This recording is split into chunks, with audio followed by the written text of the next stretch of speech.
as a group project they are presenting now. Thank you.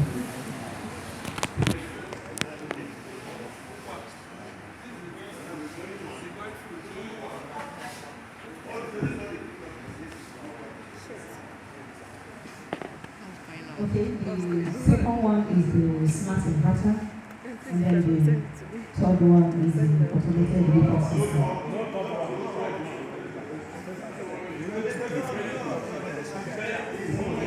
Your time starts. Guys are making noise. Quiet. Your time starts, please. My name is Muoleeh from Uzodinma, and my friend. My name is Iheme, Chibuikem, International. The student of UNIZIK University, Mechanical Engineering at Chibuikem. Alright, we want to bring your attention to an alarming situation in the country.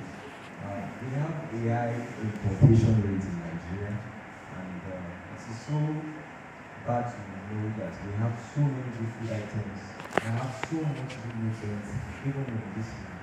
And in the Igbo land, we have this special food item that is so nutritious that we need to show the world about it. And that is ukwa. I choose to call it ukwa, other places will call it African breakfast. I would like us to treasure our own food.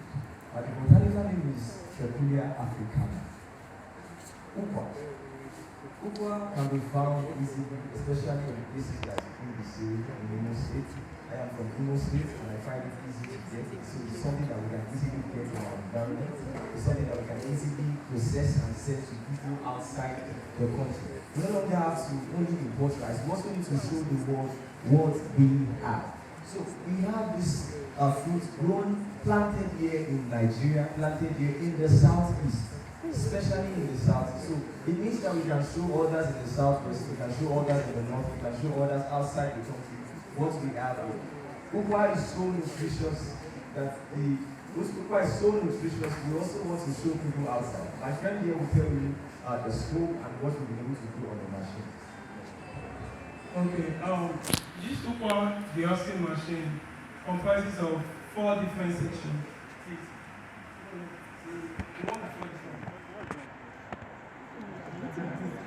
Okay, the first section has to do with the husking, and the next one is the conveyor, the heating, and willowing and electrical. So please, I'll explain properly with the design. So let's start with the design. Okay, this is our calculation made before we arrive to our conclusion of the machine. So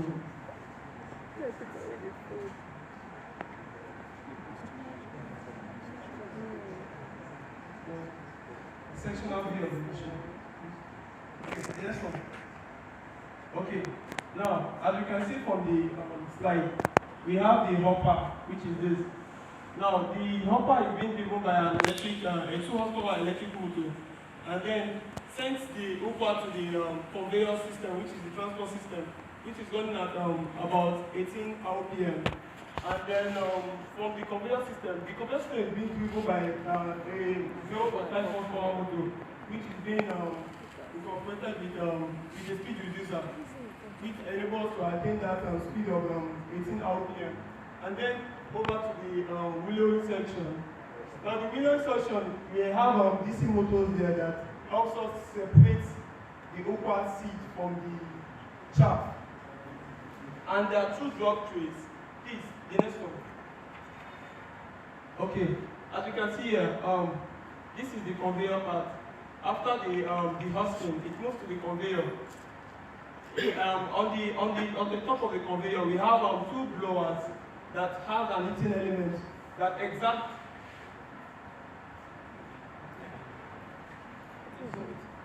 Okay, we have blowers on the conveyor system that exact heat with the use of the heating element on the ukwa. As the conveyor is moving, those 2 blowers exert the heat, and then it falls at a drop tray, and these 2 drop trays are inclined at opposite angle with each other.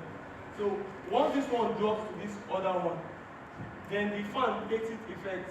It blows the ukwa chaff away from the seed, sending it to this to a drop tray that receives the seed and then the chaff. Then we actually implemented a vibration system on the drop tray to enable the ukwa the seed to drop on the tray, tray that receives the ukwa, the host ukwa, and the other side receive the seed. And then the total process unit of this machine is being calculated to be 2 minutes. And total load calculation consumed by the machine is about 6.4 kilowatts. Alright, so I would like to explain why we need this machine. We actually had a research. We went to people who process cocoa locally, and we found out that they use 2 processes. The first one is the bottle rolling process, which takes so much time. I believe that's the reason why a lot of persons don't go to processing cocoa. The second one is the manual shelling.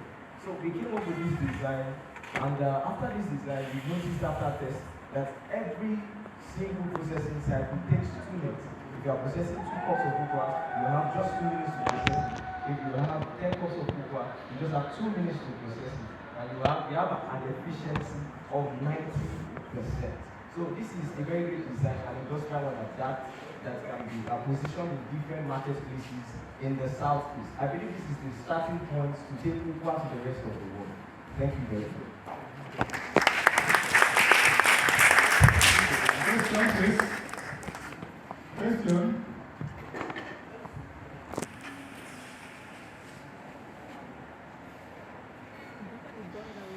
Thank you very much. This is a very interesting one. Just a quick question. How did you calculate the efficiency of this machine? Alright, sir. Thank you, sir. From visits in senior secondary school, we've been taught to Second question.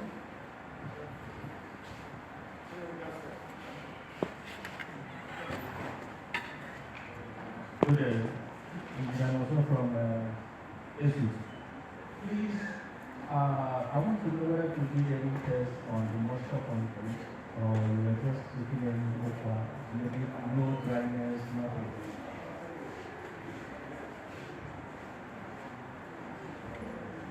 Alright, sir. Okay, let me answer the first question first. We've been taught in physics in senior secondary school to calculate the efficiency of the machine. We take the input, we also take the output of the machine, and then we do a calculation. And that down to the next question, sir. The moisture content actually is beyond the scope of what we asked to do, sir, because it's a multidisciplinary subject. When we look at the cocoa processing techniques, it will involve FST, food science and technology, we are doing involve plant science, we also involve engineering. So we are given a particular scope, and that was what we worked with. We could not extensively deal with the moisture content. However, I would also like to mention that to get a very good efficiency as what we did, I would like to just explain the process. As soon as you get your cocoa from the market, all you just need to do is pour it into water, a lot of water, and sort out the bad seeds. You've noticed this in as we've been getting cocoa from the market. We usually see bad seeds. So what we do first is to sort out the bad seeds that usually fail. And that's why I said our efficiency is not always 100%, because we also have some bad seeds that sink even while you pour water into it. So after sorting, what we do next is to parboil. When we parboil, then we can now pour it into this machine. So the next phase we are looking at to make the next version is to make a full process plant where you can cook, or you can just get your cocoa as it decays. All you just need to do is put it inside this machine, and then you get the end result. So that's where we are moving to from now. Thank you very much. Thank you so much. Thank you so much. Let me ask you.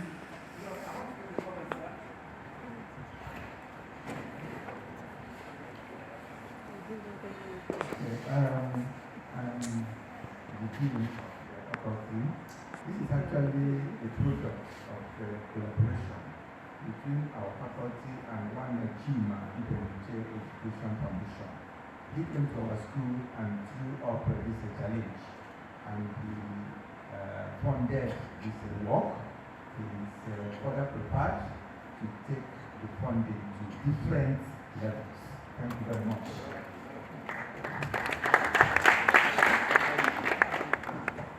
Thank you so much. I think we are done with this. One more. Okay.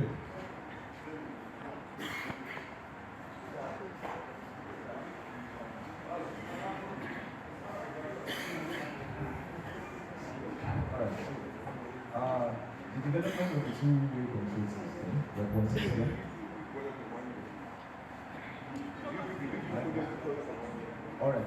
Alright. Once again, my name is Muoleeh. I'll present the development of the two-way control weapon system. Alright, okay, so the introduction. I was in the Nigerian Army Day celebration last year, July 6, 2022, which held at Muoleeh. The president of the nation was invited, the minister of defense was invited, and we saw so many products made by people in Nigeria and abroad. And then we saw a locally made armored vehicle. I saw a locally made armored vehicle, the one we call Uzodinma.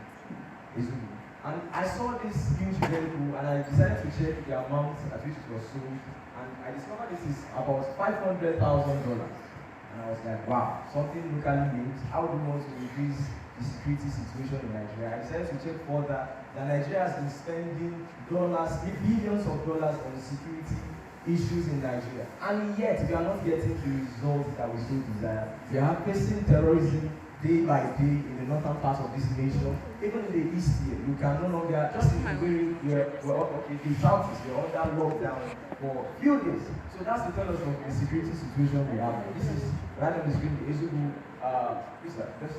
okay, so this was something related to what I saw at the Nigerian Army Day celebration.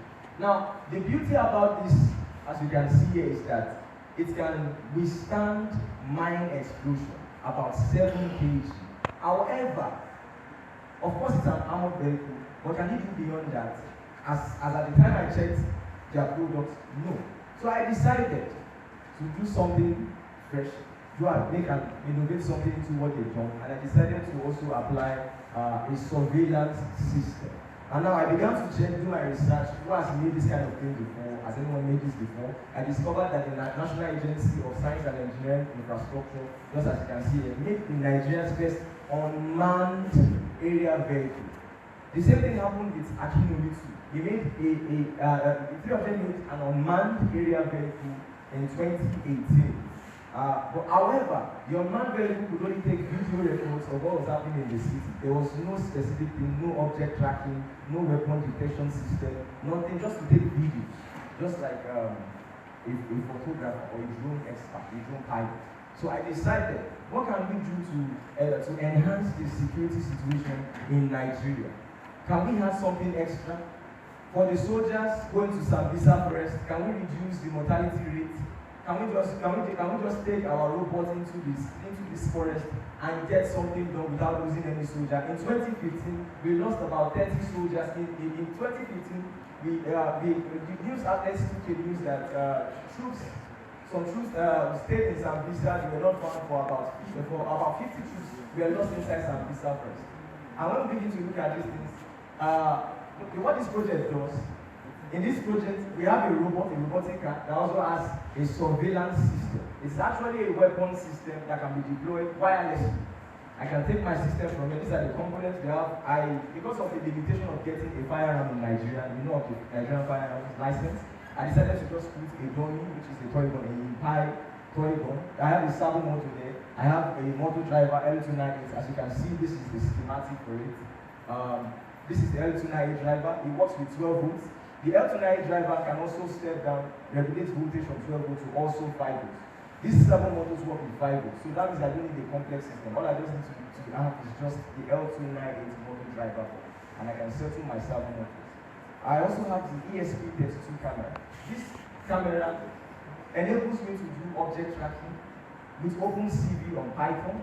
This camera enables me to apply artificial intelligence operation and also enhance the security details of Nigeria. So that means if I can take this even to an urban area where there is network for a wireless connection in this case, what I can just do is just to station it at a place, look at the people around. I can even detect locally made weapons because it is made for the local environment.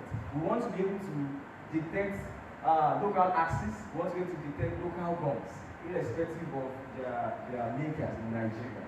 So another thing we also want to implement, which we are already working on, is to work on finding out or detecting violence, local violence. I want to believe that you know that the way people exert violence in America is different from the way we exert violence in Nigeria. So we want to be able to check violence in Nigeria and as well report these details to the security unit. Next slide, please. Okay, so these are the libraries that were used. The beauty of this is that this is smartphone control. That means I can see through my object tracking from my phone just right there wirelessly. Smartphone control, I can shoot from my phone, I can do object tracking from my phone, I can go into night detection from my phone, and everything all just from my phone. Next slide, please. Okay, so these are the codes written with the Arduino IDE and compiled on the ESP32 CAN board. Okay, previous slide, please. Previous slide. Okay, as I said earlier, I said the Izuku vehicle was made with about $500,000. I made mine with about 37,500 naira. Look at this source materials here. So this tells us that we can actually enhance our security systems with locally made materials. We don't have to buy or import things from abroad before we can enhance our security situation in Nigeria. I believe a lot of these things we'll be able to enhance the security detail in Southeast. Okay, so what are the things I would like to recommend? It's something that these things are things we are trying to work on already. Currently, that robot can only work, we can only drive it. What we are planning to do next, is to make it a multimodal robot, such that it can not just walk, it can as well fly.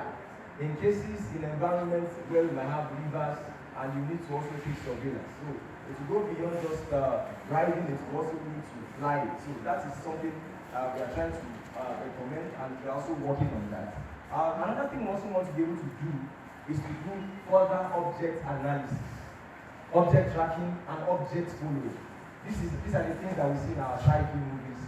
We see a drone following you, no matter where you run to, it follows you to that place. If you run to your toilet, it follows you to the window of the toilet, to detect you. So these are things we want to incorporate even in the Nigerian sector.